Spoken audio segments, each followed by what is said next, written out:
Hágase, hágase, hágase tu voluntad en la tierra como en el cielo. Hágase. Programa de la Divina Voluntad en la nueva evangelización a través del Espíritu Divino. Su amiga y conductora María Guillermina y nuestro invitado permanente Salvador Tomasini, estamos aquí puntuales y muy contentos de compartirles esta muy alegre noticia. Y como siempre agradecemos a ti, Jesús, Maestro Divino, y a ti, María Inmaculada, Madre nuestra. Este es nuestro programa número 29. En el programa pasado hablábamos sobre el Espíritu Santo, el gran desconocido, y los dones que nos otorga. Fue este programa pasado muy interesante porque conocimos facetas que no pensamos ordinariamente sobre la tercera persona de la Trinidad. Y quedamos de continuar en este tema tan fascinante. Querido Salvador, buenas tardes. Guille, muy buenas tardes para todos. Sí, fíjate que dejé al último este momento de saludarte para aprovechar pues al máximo nuestro tiempo y darte paso inmediatamente para que entres en materia. ¿Ahora no va a haber preguntas? No hay necesidad, es más, mientras más espacio dejemos para todo lo que nos aporta, mejor. Ya habíamos dicho en el programa pasado que íbamos a continuar este tema. Así es, del Espíritu Santo. Así que pues adelante. Bueno, y ahorita acabas de decir algo que yo creo que por lo mucho que lo oímos, jamás lo pensamos. Dijiste la tercera persona de la Santísima Trinidad. Ya tú sabrás, Guille, que existen movimientos y sobre todo a nivel de protestantismo en que al Espíritu Santo no se le aplica o no se le da la categoría de persona, sino que se habla de una fuerza, de una energía, en fin, en Dios. Sí. Sin embargo, nosotros católicos lo tenemos considerado como tercera persona de la Santísima Trinidad, o sea, individual, en un solo Dios. Y creo que vale la pena el entrar un poquito en materia del por qué debe ser persona. O sea, con el Padre, bueno, no hay ningún problema, el Hijo tampoco lo tenemos muy a la mano, muy bien identificado. Pero aquí vale la pena recordar unas palabras de nuestro Señor a Luisa Picarreta, donde él habla del desarrollo de su vida divina. Y en primer lugar dice que toda voluntad, humana o divina, requiere de una vida en donde desarrollar sus acciones. Esto ya nos pone en el antecedente de que si ya habíamos hablado que la unidad divina, o sea, lo que hace un solo Dios a estas tres personas, es la divina voluntad. Bueno, pues esta voluntad para manifestarse, para poder desarrollar todas sus acciones, forzosamente necesita el tener una vida en donde desarrollar esas acciones. Y como es una voluntad que se biloca, que se pone en tres personas diferentes, en el Padre toma las características de la persona del Padre para hacer lo que el Padre hace, generar. Lo que el Padre hace en el adextra, el crear, la creación, que es la obra que se le atribuye al Padre. En el Hijo, o sea, también, bueno, pues es muy notorio que es la redención, la segunda gran obra de la Trinidad. Y la tercera obra, Guille, es la que lleva a cabo el Espíritu Santo y forzosamente requiere de una persona donde desarrollarse. Y esta persona, bueno, tiene el encargo de la tercera obra de Dios, que esta tercera obra, bueno, es todo lo que es la santificación y de lo que hemos estado hablando durante todos estos programas, que es la divinización de la criatura. Prácticamente el Espíritu Santo es la persona encargada de fecundar, de transmitir esta vida divina, que Él es el compendio de esa vida, y entonces requiere también de una vida donde desarrollar sus acciones. En otro capítulo le dice Nuestra Señora Luisa que para que su vida se desarrolle no puede hacerlo fuera de una persona, y lo deja muy claro así, tanto en Dios como en la criatura.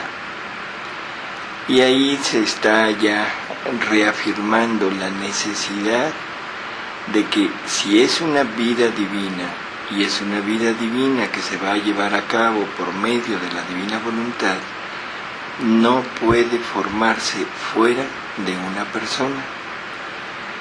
Entonces simplemente era el aclarar que desde el punto de vista de nuestra religión, de la Iglesia Católica, forzosamente se requiere que sea persona, ¿de acuerdo? Tú habrás oído, sobre todo los testigos de Jehová, en que hablan de una fuerza, de una energía, y no le dan la categoría de persona. Así es, en el New Age cosifican a Dios, o sea, lo ponen como cosa, no como persona. Así es. Entonces, bueno, creo que Luisa aquí, los escritos de Luisa nos vienen a dar la clave para ya no tener ninguna duda acerca de esto, y sobre todo el por qué. Porque no se trata nada más de una fuerza que se mueve con los atributos divinos, sino es una vida divina que tiene que desarrollar esa misma divinidad. Entonces, bueno, ahí está esa unidad de la que hablábamos la vez pasada, una unidad que es trina y que es la única manera de poder ser uno. El amor, ¿te acuerdas que habíamos hablado de ese amor? Bueno, ya pasando de ahí, creo que valdría la pena retomar un poco el tema de los dones, porque la vez pasada lo pasamos muy rápido, entendiendo que al Espíritu Santo, o sea, fuera de su acción de fecundador de vida divina, de transmisor de todos los bienes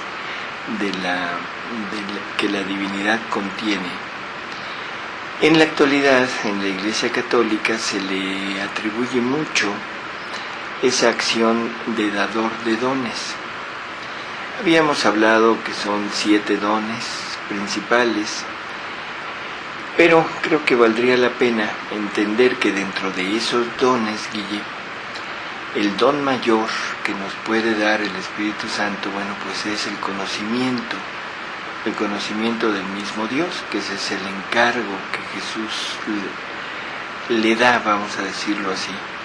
Cuando Él venga, les va a hablar de esto, los va a conducir hasta la verdad plena, el Jesús pleno, y el Jesús es segunda persona de la Trinidad encarnado, en fin.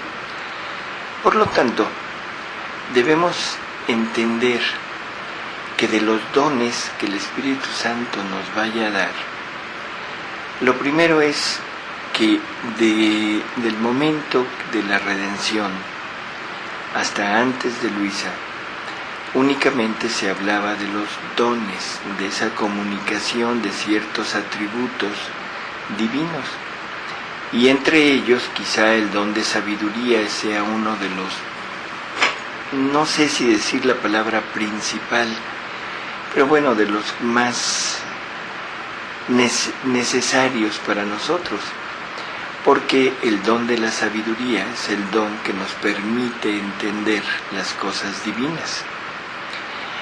Y esto va pegado con el de inteligencia o entendimiento, ¿sí? Que en términos generales se ocuparía de lo mismo, porque por medio de este don se entienden las verdades reveladas y las naturales, pero de acuerdo al fin sobrenatural que tienen.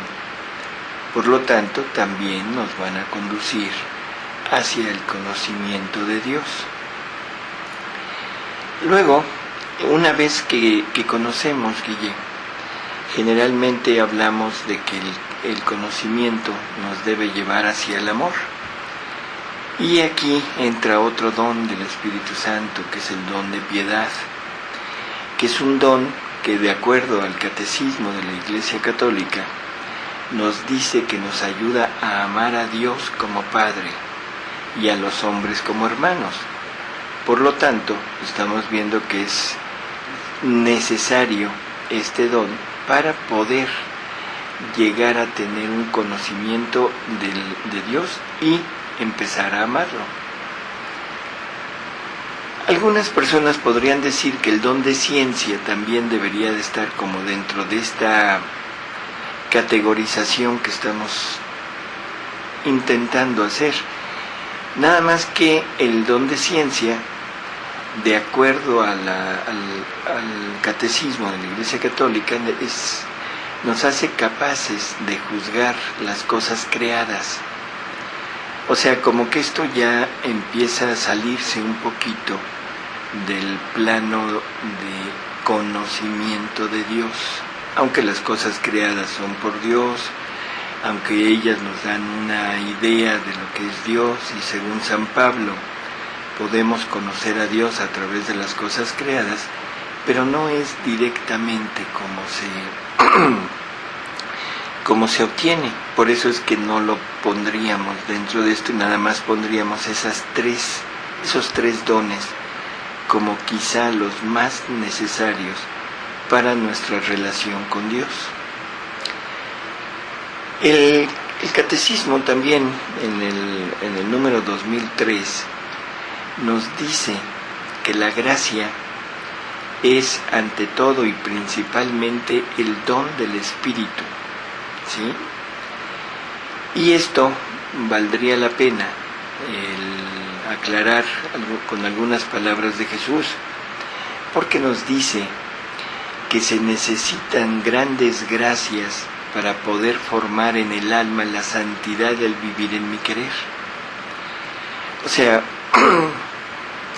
no se trata de algo que vamos a lograr nosotros o de algo que se nos va a comunicar como conocimiento y vamos a poder desarrollarlo como lo hemos ido haciendo hasta ahora en la santidad humana. No se trata de ir formándolo a través de virtudes, de actos humanos fortificados o vivificados por la gracia santificante, sino que se trata de formar una vida divina. Y para llegar a formar esa vida divina es por lo que Jesús le dice a Luisa, que se necesitan grandes gracias para poder formar en el alma la santidad del vivir en el querer divino. Dice, las demás santidades con pequeñas gracias se forman, porque no es una voluntad inmensa y eterna que deben abrazar y poseer, sino sus pequeñas partículas, sus mandatos, su sombra. En cambio, en esta deben poseer como vida propia mi voluntad, deben cortejarla y hacer de sus actos propios. Así que se necesitan mares de gracia para formar esta santidad. Hubo palabras muy interesantes en esto. En no se trata de formar santidades pequeñas, ¿sí? Donde no se requiera gran cantidad de gracias, ¿sí? Sino aquí es una voluntad divina que se debe poseer, Guille, poseer. O sea, no es nada más que nos la van a comunicar o va a venir con nosotros, sino la vamos a poseer. Cuando nosotros comulgamos, no poseemos a Jesús, viene a nosotros, ¿sí? Y la prueba de que no lo poseemos, bueno, es que cuando termina la especie, la vida real de Jesús se va. Y posesión quiere decir que ya nada ni nadie te lo puede quitar. Entonces, en esta santidad de la divina voluntad se trata de poseer, ¿sí? Como vida propia. O sea, no nada más como una posesión, que podríamos decir, bueno, Dios me da su voluntad como posesión. Y estamos muy acostumbrados a poseer cosas que son agregados a nuestra vida. Es algo que puedo usar, que puedo tener, pero que no forma mi vida, como serían las virtudes, por ejemplo. Pero aquí se trata de poseer la divina voluntad, o sea, la divinidad misma como vida propia, ¿sí? Y poseer los actos de esta voluntad, poseerlos como actos propios. O sea, que aquí podríamos decir que una persona, una criatura, que posea esta santidad, que posea esta divina voluntad, que la tenga ya como propia, puede tranquilamente decir que los actos de esta voluntad son de él o de ella. Así que la creación, que es un acto de la divina voluntad llevado a cabo en la persona del Padre o a través de la persona del Padre, esos actos la criatura puede decir que son de ella y puede corresponderle al Padre en la misma medida que el Padre ha amado a la criatura, creando. Ahora la criatura puede corresponderle al Padre con ese mismo acto, como si ella dijera, una creación me has dado, una creación te doy. Una creación llena de amor divino me has dado para amarme, una creación llena de amor divino te doy para amarte. ¿Sí? Es esa característica de poseer no solo la divina voluntad, sino sus propios actos. Luego tendríamos los actos de la segunda persona de la Trinidad, o sea, y los más conocidos, los que tenemos a nuestro alcance, serían los actos de la redención, que es lo que más conocemos de Jesús. Y entonces también podemos decir, Jesús, tú viniste a redimirme, viniste a sufrir, viniste a rehacer mi vida, viniste a tomar todos mis actos para rehacerlos tú como un acto divino para entregárselo al Padre y dejarlo para mí. Ahora de la misma manera yo le puedo decir a Jesús, Jesús, tomo todos tus actos que son míos porque tu divina voluntad es mía y te los lleno con tu mismo amor que contiene esta misma voluntad que tengo como mía para dártelos a ti a nombre de toda la humanidad para corresponder por todo lo que tú has hecho.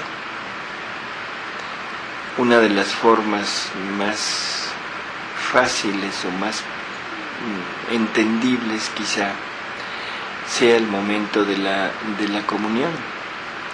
Es un Jesús que a través de su redención se deja a sí mismo en el sacramento de la Eucaristía para llegar a nosotros, para fortificarnos, para irnos preparando, para irnos acostumbrando a su presencia para este momento de la santidad del vivir en su voluntad.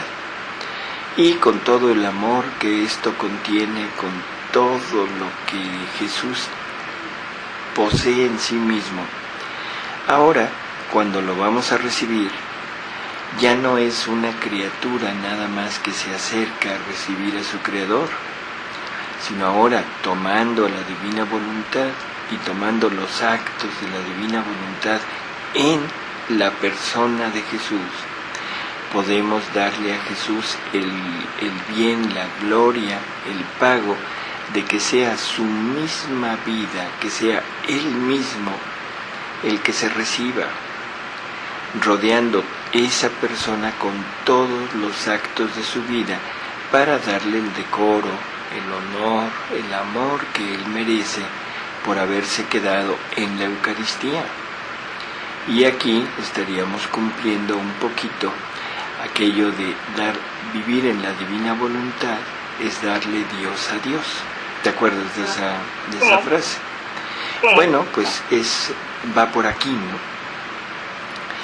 Entonces, el Espíritu Santo, Guille, es el santificador. Si esto lo entendemos perfectamente, el Espíritu Santo es el que se mueve en los sacramentos que nos sirven para santificarnos. El Espíritu Santo que se mueve en el bautismo para comunicarnos nuevamente la vida divina a la cual debemos quedar injertados. Es el Espíritu Santo que se mueve en la confirmación, que se mueve en la penitencia, que se mueve en la misma Eucaristía, en fin. Por lo tanto, ahora todos esos actos del Espíritu Santo los tenemos porque tenemos a la divina voluntad y podemos ofrecerlos, podemos rehacer esos actos para darle a Dios el amor y la gloria que debería de haber recibido por cada sacramento en cada criatura. Tenemos en nuestra propiedad los actos del Espíritu Santo cuando queda fecundada María, cuando es fecundada por el Espíritu Santo con la humanidad del Verbo. Y también tenemos esa capacidad de podérselos dar nuevamente porque ya son míos, y así por el estilo. Entonces, como ves, realmente no es algo que la criatura pudiera hacer, sino es algo que Dios tiene que comunicar y que lo comunica a través del Espíritu Santo. Y este don ya excede sobremanera todos los demás dones. No sé tú qué opines, Guille. Ay, sí, está clarísimo. O sea, el don de ciencia, todos estos que dijimos hace un momento, que aunque son grandes, son inmensos, nos ayudan a entender a Dios, nos ayudan a conocerlo, a amarlo, pero prácticamente eran camino. Lo que siempre hemos dicho, no es como una meta el poseer un don de Dios, sino era un simple camino para llegar a tener a esta posesión de la divinidad en nosotros y con todos sus actos. Y sí, porque todos esos dones, por muy grandes que son, por supuesto, pero no nos llevan a eso que acabas de decir ahorita, a dar Dios a Dios. Así es. Entonces, bueno, aquí empezamos a entrar en un terreno muy discutido y que poco se entiende, y que ya lo comentábamos la vez pasada. Y digo poco se entiende porque se piensa que los dones del Espíritu Santo son así como lo máximo que podemos tener. Y pues no. Resulta que ahora, cuando se abre esta nueva santidad, es en donde empezamos a ver que realmente hay algo muy superior, ¿sí? Entonces, la gracia o las gracias deben ser comunicadas comunicadas por el mismo Espíritu Santo, y eso será lo que ayudará a formar la santidad del vivir en esta voluntad divina, ¿sí? Y la posesión de todo eso. En otra ocasión, Jesús le dice a Luisa que para entender la divina voluntad, una divina voluntad obrante en la criatura, se necesitan grandes gracias y no pequeñas luces, sino un sol para comprender una voluntad divina, santa y eterna, y gran disposición por parte de a quien le viene confiado este oficio. O sea, volvemos a lo mismo. Aquí ya no es para formar la vida de la divina voluntad, sino simplemente para entender a esa divina voluntad, para lograr captar lo que quiere decir que venga a hacer vida en nosotros. Entonces se requieren gracias inmensas, y esas gracias son conferidas por el Espíritu Santo. ¿De acuerdo? Sí. Entonces, bueno, este don de la gracia es algo que se vuelve un poco más deseable. Y si recordamos lo que ya habíamos comentado también en el programa pasado, que cada vez que el Espíritu Santo nos comunica una verdad, bueno, nos está comunicando el bien que contiene esa verdad. Así que cada vez que el Espíritu Santo me diga algo acerca de la divina voluntad o de Jesús, porque hay que recordar que nos viene a hablar de Jesús, no nos viene a hablar del Espíritu. Nos está comunicando la vida de Jesús, la vida del Verbo encarnado, y con todo lo que esto contiene, ¿sí? Entonces esa es la manera en que nos va a ir fecundando poco a poco de un Jesús, y podríamos decir que es como un remedo muy a lo bajito, pero bueno, es un remedo de lo que el Espíritu Santo hizo en María. En María la fecunda totalmente, o sea, plenamente, y por eso es que es la madre, ahí queda concebido, o sea, el Hijo de Dios en plenitud, que es la misma vida divina en plenitud. Y esto gracias a que María vivía plenamente en la divina voluntad, y María era la llena de la divina voluntad, María era la llena del Espíritu Santo. Nosotros, como no estamos en esa medida, pero con nuestra disposición, con nuestro empeño, con nuestro poquito conocimiento que vamos teniendo, bueno, vamos recibiendo parte de toda esa información, y en la medida que nos vamos disponiendo y vamos recibiendo esas verdades, vamos teniendo participación de esa fecundación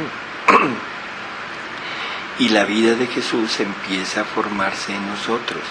La vida divina de la divina voluntad empieza a crecer en nosotros a través de esto, o sea que es el mismo Espíritu Santo el encargado de ir fecundándonos e ir haciéndonos crecer en esa vida divina.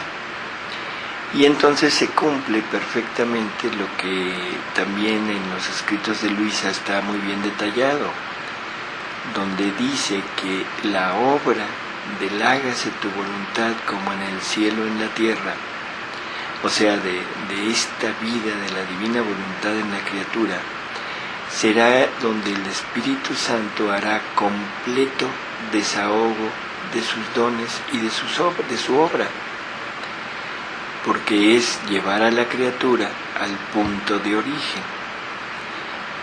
Ya no se trata nada más de darle algo de Él, sino es darse completamente Él.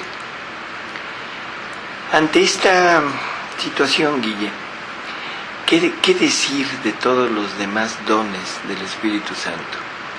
Aún de los dones extraordinarios. Tú sabrás que hay el Catecismo de la Iglesia Católica nos habla también de estos dones extraordinarios, y entre ellos nos pone el don de lenguas y el don de hacer milagros. Ajá. Si te acuerdas. Sí. Bueno, ¿a qué nivel podrá quedar esto? Es definitivamente muy, muy inferior a todo lo demás, ¿no crees? Pues sí, como lo has venido planteando, queda claro. Ahora, no sé si valdría la pena el hablar un poquito de este tipo de dones, sobre todo con el de lenguas, que es algo tan común en la actualidad, en los movimientos de renovación. No sé si valdría la pena entrar en ese terreno. ¿Tú qué opinas? Pues tú dirás, todo para la gloria de Dios.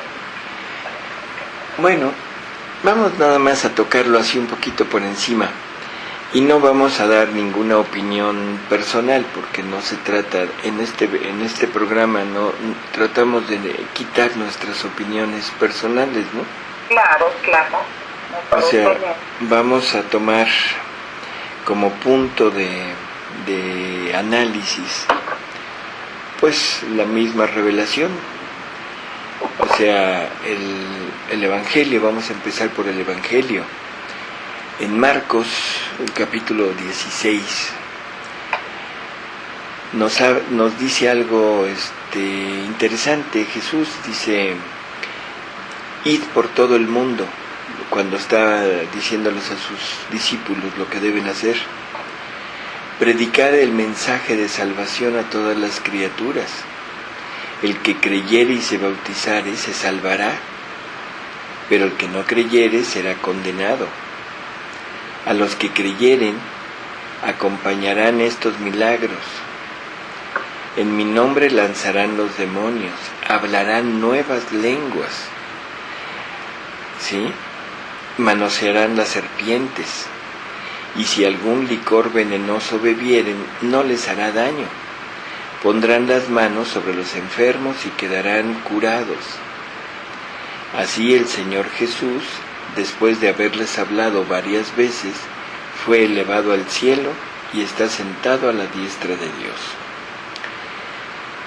Si te fijas, aquí nos lo ponen así: hablarán nuevas lenguas, pero no nos deja nada dicho de qué tipo de lenguas, qué tipo de función tendrá esto. Pero puesto en el contexto de todo el pedacito, el párrafo del capítulo 16, realmente lo vemos como en función de edificar a su iglesia, porque lo pone al mismo nivel de curar, al mismo nivel de arrojar a los demonios, ¿sí? Sí. Entonces, como que hablar nuevas lenguas debería de ser como algo que sirva para edificar, para fincar a su propia iglesia.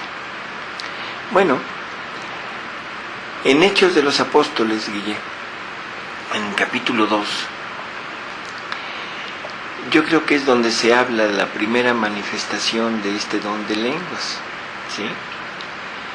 O sea, porque nos está narrando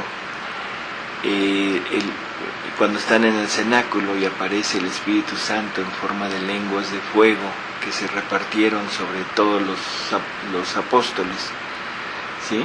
Y que dice que fueron llenados del Espíritu Santo y comenzaron a hablar en diversas lenguas las palabras que el Espíritu Santo ponía en su boca.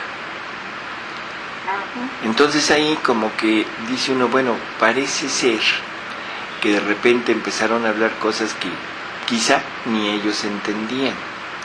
Pero después viene algo que es interesante, porque dice, había a la sazón en Jerusalén judíos piadosos y temerosos de Dios, de todas las naciones del mundo.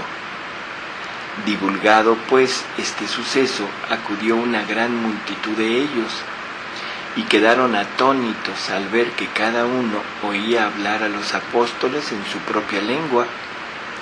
Así pasmados todos y maravillados, se decían unos a otros, por ventura estos que hablan, ¿no son todos galileos, rudos e ignorantes? Pues ¿cómo es que los oímos cada uno de nosotros hablar nuestra lengua nativa? Curioso, ¿no, Guille? Así es. O sea, no está hablando de lo que ahora conocemos por don de lenguas, sino está hablando de idiomas. Así es. Está hablando de que alguien lo entendía, y esto concuerda perfectamente con lo que decíamos que estaba en Marcos. Debe servir para edificar a la iglesia. Sí, porque ahí no habla de intérprete. Así es, no habla de nada, habla de que le entendían en otras lenguas. Bueno, luego, en Hechos 10 también, es una segunda manifestación del don de lenguas, y dice que estando Pedro hablando, descendió el Espíritu Santo sobre todos los que oían la plática, y los fieles circuncidados o judíos que habían venido con Pedro quedaron pasmados al ver que la gracia del Espíritu se derramaba sobre los gentiles, ¿sí? Pues los oían hablar varias lenguas y publicar las grandezas de Dios. Ahí vuelve otra vez a mencionar, los oían hablar varias lenguas. Bueno, no especifica que los entendían los de otras naciones, pero bueno, es como la segunda vez en que se nombra esto. Y luego San Pablo, Guille, que es el que habla mucho de los dones, en la primera carta a los Corintios, en el capítulo 14, hay muy importante, pienso yo, como para definir todos los dones del Espíritu Santo, que aunque ya dijimos que esto ya debe quedar, no sé, como atrás, ante la nueva manifestación del Espíritu, que es darse totalmente Él, pero bueno, vale la pena para quitar cualquier posible duda que haya, ¿no? Empieza San Pablo y dice, codiciad los dones espirituales, sobre todo el de profecía, pues quien habla lenguas sin tener dicho don, no habla para los hombres, porque nadie le entiende, sino para Dios. ¿Sí? O sea, curioso, si tienes don de lenguas, pero no tienes don de profecía, no sirve de nada. ¿Sí? Porque nadie le entiende. Sí, igual necesitas un intérprete. Dice, habla sí en espíritu cosas misteriosas, mientras que el que hace oficio de profeta habla con los hombres para edificación de ellos y para exhortarlos y consolarlos. Quien habla lenguas se edifica a sí mismo, mas el que profetiza edifica a la iglesia de Dios. ¿Sí? Yo sí deseo que todos vosotros tengáis el don de lenguas, pero mucho más que tengáis el de profecía, porque aquel que profetiza es preferible al que habla lenguas desconocidas, a no ser que también las interprete o profetice, a fin de que la iglesia reciba utilidad. Esto último es importantísimo. Un don del Espíritu Santo donde la iglesia no reciba una utilidad, definitivamente sería un don desperdiciado. O sea, la iglesia debe recibir una utilidad de todo lo que Dios comunica a su criatura. a Dios, uno solo, claro. así, Dios jamás comunica algo a alguien para él solo, Para su propio provecho. para su beneficio, su provecho, sino que lo comunica, y lo comunica para que de ese alguien salga a todos los demás. ¿Sí? Bueno. Ahora, dice algo también que es importante. Dice, si yo fuere hablando lenguas, ¿qué os aprovecharé si no os hablo instruyéndonos, o con la revelación, o con la ciencia, o con la profecía, o con la doctrina? ¿Sí? O sea, ¿de qué serviría si no hay nada más? Y luego les dice algo. Dice, pero, bueno, refiriéndose a esto mismo de las lenguas. Dice, ¿no vemos aún en las cosas inanimadas que producen sonidos como la flauta y el arpa, que si no forman tonos diferentes, no se puede saber lo que se toca con la flauta o con el arpa? Y si la trompeta no da un sonido determinado, sino confuso, ¿quién es el que se preparará para el combate? Si la lengua que habláis no es inteligible, ¿cómo se sabrá lo que decís? No hablaréis sino al aire. Es claro. Sí, bastante. Bueno, luego dice, en efecto, hay en el mundo muchas diferentes lenguas, y aquí vuelve otra vez a lo que habíamos mencionado hace rato. O sea, hay en el mundo diferentes lenguas, y no hay pueblo que no tenga la suya. Si yo, pues, ignoro lo que significan las palabras, seré bárbaro o extranjero para aquel a quien hablo, y el que me hable será bárbaro para mí. Por eso vosotros, ya que sois codiciosos de estos dones espirituales, desead ser enriquecidos con ellos para edificación de la iglesia. Y por lo mismo, el que habla una lengua, pida la gracia de interpretarla o explicar lo que dice. Que si yo hago oración o predico en una lengua desconocida, mi espíritu ora o predica, pero mi concepto queda sin fruto. ¿Sí? Bueno. Y luego dice San Pablo algo que también: yo doy gracias a mi Dios de que hablo las lenguas de todos vosotros. ¿Te das cuenta, Guille? Ya puso un punto para esclarecer un poco qué es el don de lenguas. Hablo las lenguas de todos ustedes. O sea, me hago entender por ustedes hablando en mi lengua. ¿De acuerdo? Juan Pablo II podríamos decir que tenía don de lenguas, hablaba, ¿qué? 30 idiomas. Sí. Benedicto XVI también tiene don de lenguas, habla no sé cuántos idiomas. Bueno, pero en términos generales, pues ya sabemos a lo que se refiere.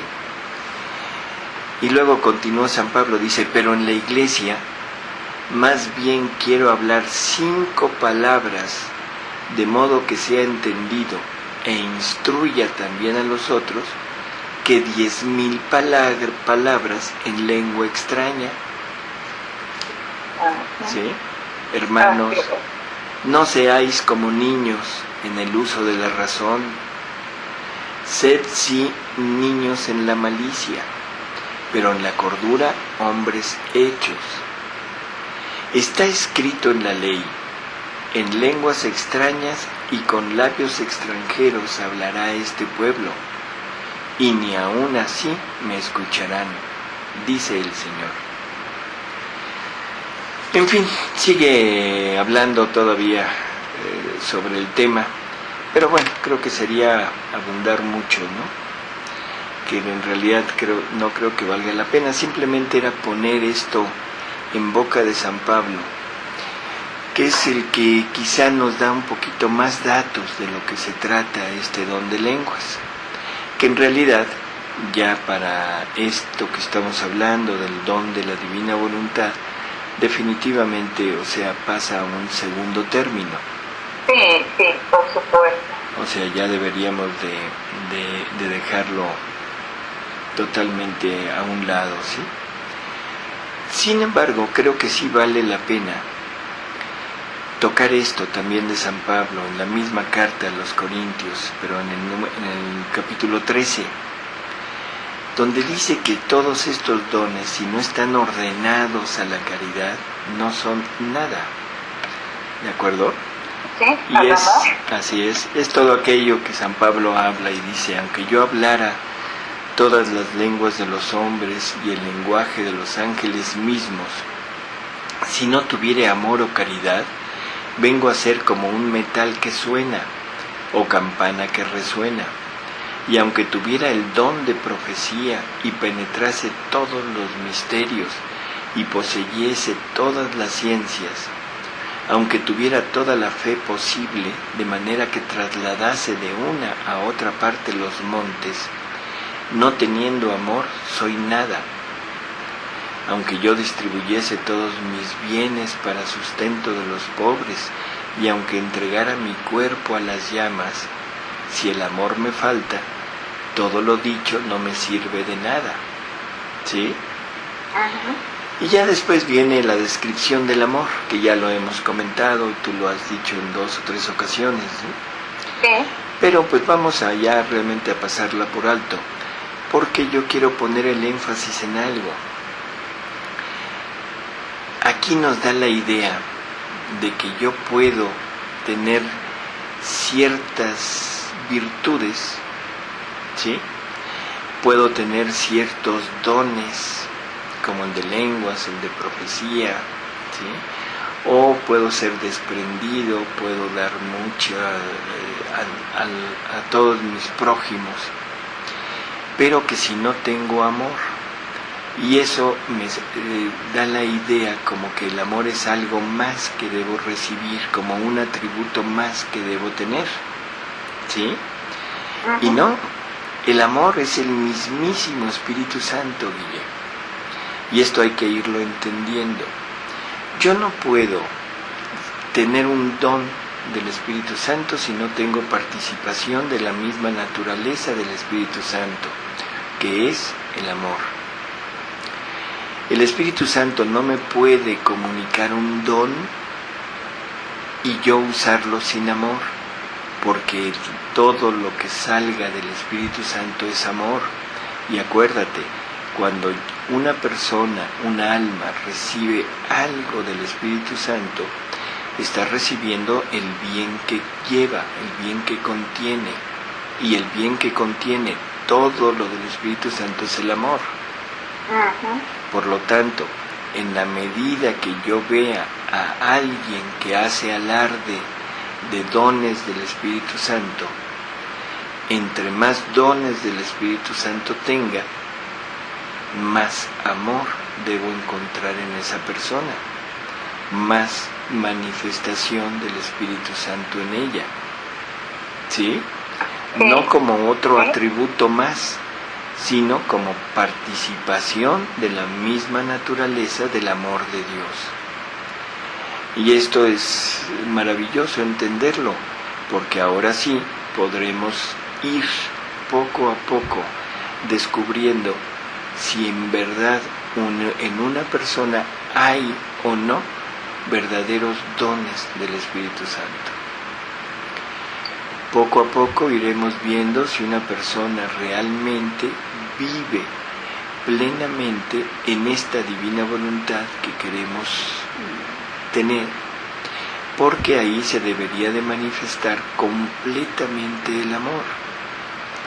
Y si vamos viendo ausencias de amor en esta persona, deberemos entender que no es, definitivamente no es todavía lo que se pretende ser.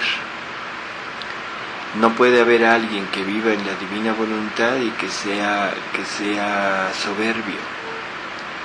No puede haber alguien que viva en la divina voluntad y que no sea caritativo, que no ame al prójimo. No se puede encontrar egoísmo en la divina voluntad. ¿Sí? Sí. Entonces, todas estas cosas hay que ir entendiendo que el Espíritu Santo se nos va a ir comunicando. Ya no nada más como el simple conocimiento, sino que nos va a ir participando de su misma naturaleza cada vez que se nos manifieste en un don. Bueno, pues entonces lo que definitivamente tenemos en mente es: necesitamos al Espíritu Santo en nosotros, Guille, ¿sí? Sí. Necesitamos que se comunique con nosotros para poder realmente estar con Él y participar de todo lo que Él es. Bueno, entonces vamos a tratar de centrarnos un poquito, aunque lo manifestamos de pasada en el programa anterior. Pero, ¿qué necesitamos hacer para prepararnos a recibir el Espíritu Santo, Guillermo? Ay, pues, imitar a María. Imitar a María, perfecto. ¿Tú has visto algunas manifestaciones de las personas llamando al Espíritu Santo, invocándolo? Sí.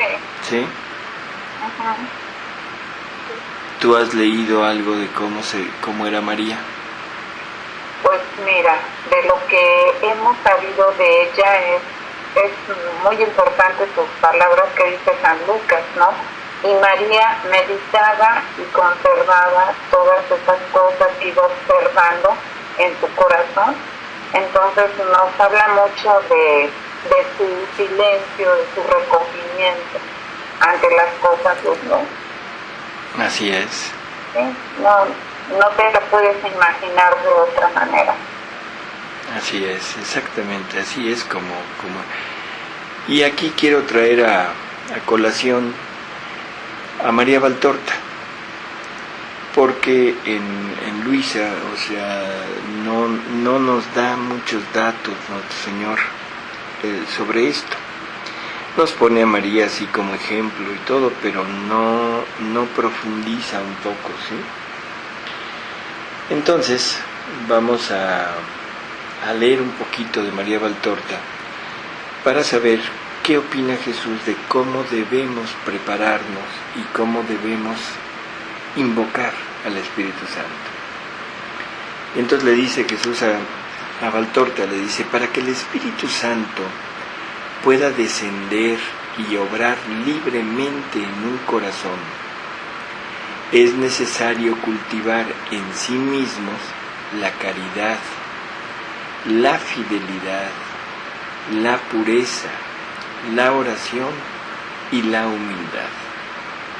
¿De acuerdo? Uh-huh. Entonces, caridad, fidelidad, pureza, oración y humildad. Dice, en términos generales, la caridad es el amor. Bueno, ese se practica en la medida que lo vayas recibiendo, en la medida que te dispongas con tu amor humano a ir adquiriendo el amor divino. La fidelidad ¿a quién? A Dios.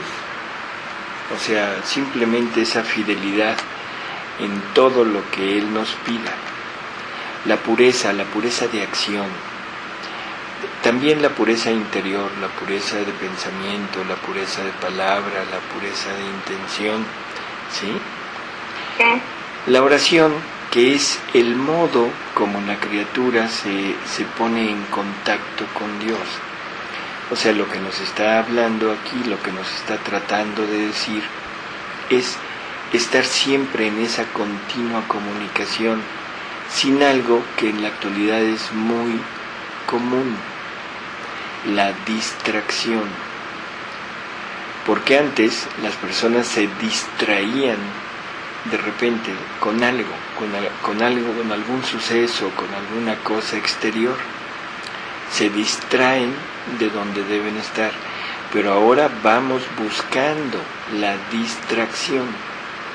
Sí, lo hemos dicho cuántas veces, Guilla.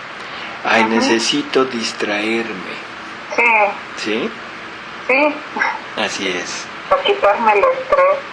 Ándale, para quitarme el estrés. Bueno. Y la humildad, que ya también sabemos que en la divina voluntad la humildad llevada a su extremo máximo sería el conocimiento de sí mismo, ¿sí? Bueno, el reconocimiento de la nada que somos. De la nada que somos. Entonces, continúa Jesús diciéndole a María Valtorta, mis apóstoles se prepararon para su venida, o sea, la venida del Espíritu Santo, con estas virtudes unidas a un intenso recogimiento. Intenso recogimiento, ¿sí? Sí.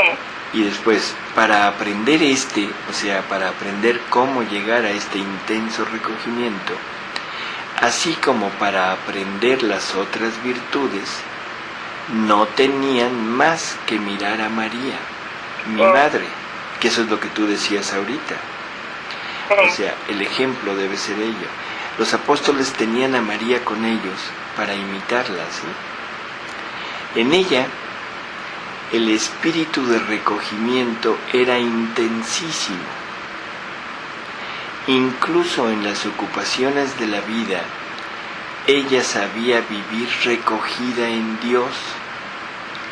Y su gran alegría era poderse aislar en la contemplación, en el silencio, en la soledad. Creo que aquí tenemos ya toda una cátedra de cómo disponernos a recibir el Espíritu Santo, de cómo disponernos a recibir toda esta inmensa cantidad de verdades que el Espíritu quiere darnos, ¿sí? Como dones especiales. Y tenemos a María. Imitemos a María, como tú decías, ese recogimiento de ella, ese todo lo guardaba en su corazón. No era más que ¿no?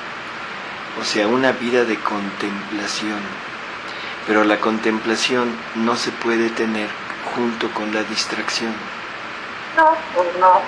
La contemplación no tiene nada que ver con los sentimientos, ni con la sensibilidad. ¿De acuerdo? O sea, si recuerdas cuando Luisa le dice a Jesús de un alma muy sensible, y le dice Jesús, sí, puede hacer grandes cosas, pero necesita huir de aquellos que le excitan su sensibilidad. Bueno, pues ya tenemos aquí varias recetas de cómo hacerlo, ¿no? Entonces, bueno, le dice Jesús todavía a María Valtorta, le dice, Dios puede hablar en cualquier sitio, pero su palabra llega a vosotros, mortales, cuya capacidad de recepción es limitada, mucho mejor cuando podéis estar en soledad, que no cuando a vuestro alrededor el prójimo habla, se mueve, se agita con frecuencia en mezquindades humanas. Es bastante claro, ¿verdad? Creo que no hay necesidad de explicación. Bueno, siendo así, en la obra de María Valtorta nos van pintando, sobre todo en el primer tomo, cuando nos habla de María, en esa vida, en esa preparación de ella, Y conste que ella vivía en la divina voluntad desde el mismo inicio de su concepción. Por lo tanto, vivía inmersa en Dios, vivía ya total y absolutamente perdida en Dios y Dios perdido en ella, con el ejemplo de la gotita, ¿no? Sí. Que aunque fácilmente María podría haber tenido esa capacidad de recibir continuamente a su Dios en cualquier medio en el que estaba, sin embargo no dejaba de buscar el silencio, de buscar el aislarse.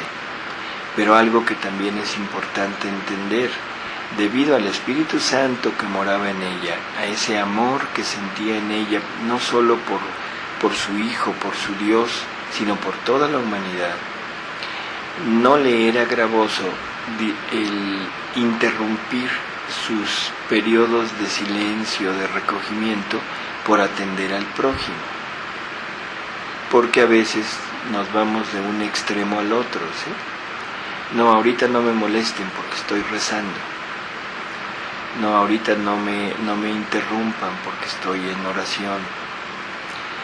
Debe ser una cosa total y absolutamente igual que la de Jesús, una atención extrema hacia el prójimo, hacia sus necesidades, con una necesidad interior de recogimiento. Bueno, haciendo así, pues ya tenemos prácticamente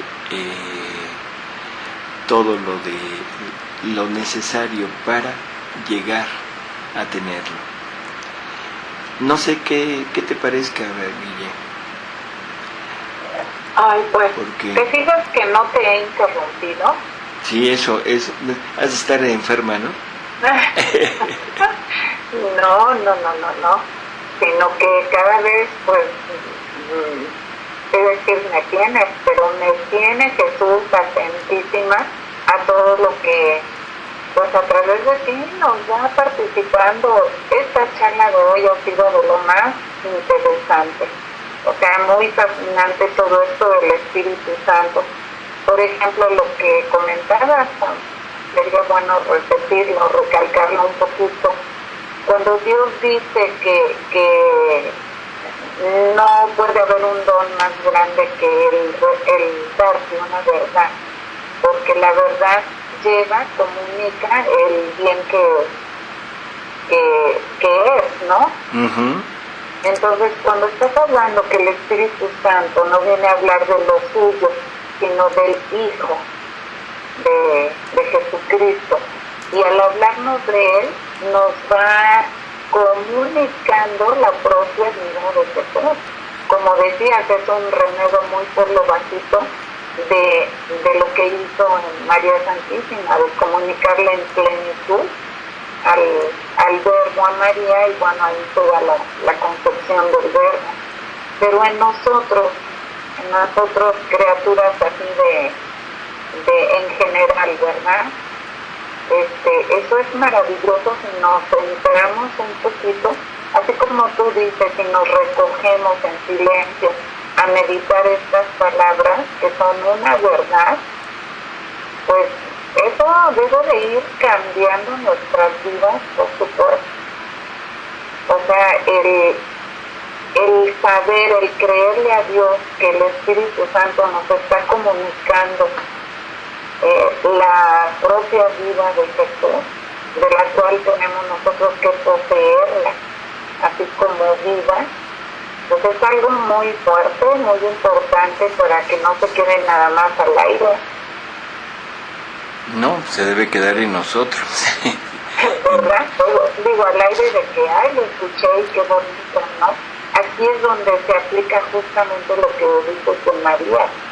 O sea, María buscaba en todo momento, toda oportunidad de recogerse para meditar. Así es. Estas cosas, estas verdades en su corazón, y bueno, es a donde nos toca imitar a María. Así es. Todo esto que nos has venido participando, de verdad es algo muy grande, que glorifica a Dios, porque lo vamos conociendo a Él, y edifica a nosotros. a toda la iglesia. Así es. Porque si nos recogemos y meditamos todo esto, bueno, pues Dios va a hacer maravilloso en nosotros. Y hay algo, Guille, que no hemos todavía dicho, pero creo que vale la pena ponerlo ahorita. Para el Espíritu Santo, que ya vamos viendo que cada vez cobra más importancia. O sea, el Espíritu Santo pasa a ser del gran desconocido y poco a poquito lo vamos comprendiendo un poquito mejor, pero sobre todo anhelándolo cada vez más por todo lo que Él tiene que comunicarnos, ¿no? Pero nos queda tan lejano, pues sí, lejos la concepción de Él. Al Padre, como decíamos, es fácil concebirlo como Padre, como el iniciador de todo. Al Hijo, bueno, es mucho más fácil concebirlo porque lleva una naturaleza igual a la nuestra, una naturaleza humana, y que, bueno, pues de alguna manera lo tenemos muy ya ¿Mandé? Digo, cercano. Muy cercano y muy prefigurado como para podernos acercar a Él. Pero el Espíritu Santo, Guille, o sea, definitivamente no. O sea, no lo tenemos, ¿sí? ¿Por qué? Pues porque simplemente no se escapa de nuestros sentidos, ¿sí? Sí. Entonces no lo podemos concebir con nuestros sentidos humanos.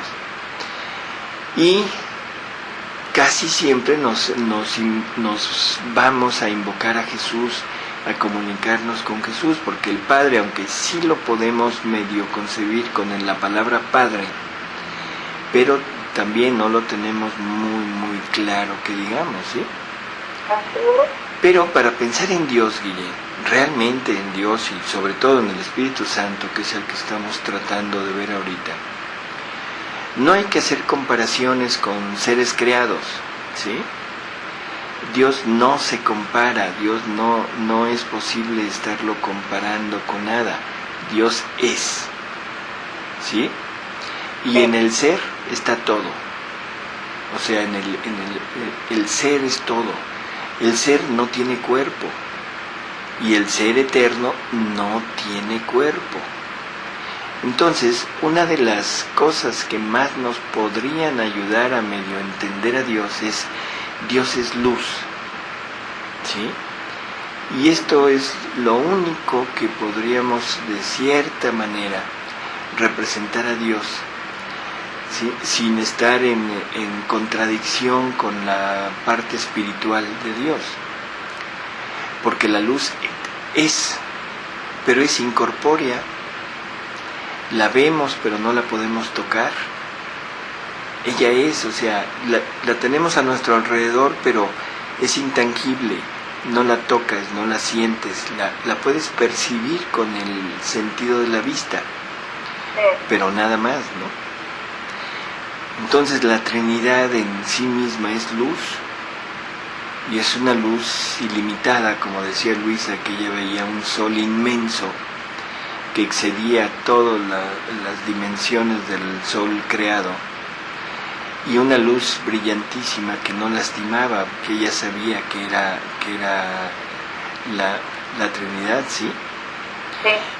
Es una luz que emana de sí misma, o sea, no tiene una fuente, sino ella misma es. Ella misma vive por sí misma, obra en sí misma, ¿sí? Ajá. Entonces Dios es luz, el Espíritu Santo es luz, y listo. Ajá. Entonces quizá con esto podamos tener un poquito más idea del Espíritu Santo. Vamos a compararlo con luz. Y esto concuerda perfecto con una descripción que hace María Valtorta en la obra del Evangelio como fue contado. Creo que es Felipe alguno de ellos, cuando Jesús sale del río que lo bautizaron, él describe la voz del Padre y dice que una luz inmensa rodeaba a Jesús, una luz como en forma de paloma. Y yo creo que de ahí viene esta idea de representar al Espíritu Santo como una paloma. O sea, pero la imagen, el suceso fue luz. ¿Sí? Sí. Y cuando el Espíritu Santo llega en Pentecostés a los apóstoles y a la Virgen, pues de alguna manera está representada por luz, son llamas. Y la llama, el fuego da luz. ¿De acuerdo? Nada más que ahí también está representado el amor, porque la luz es productora del amor y el amor se representa igual por una llama. ¿Sí? Bueno, creo que no sé si algo haya necesidad de hablar algo más. Pues mira, ahorita el tiempo se nos terminó. Ya ves que aquí el tiempo pues es estricto, ¿verdad? Pero nos quedamos como cada programa con ganas de más, y sobre todo también de hacer más comentarios sobre lo mismo. Y pues muchísimas gracias. Nos oímos en el próximo programa. Estaremos atentos a ver que el Espíritu Santo nos sigue guiando para seguir continuando este programa de la divina voluntad en la nueva evangelización a través del Espíritu Santo. Salvador, muchísimas gracias. No hay por qué, Guilla, al contrario. Hasta luego a todos.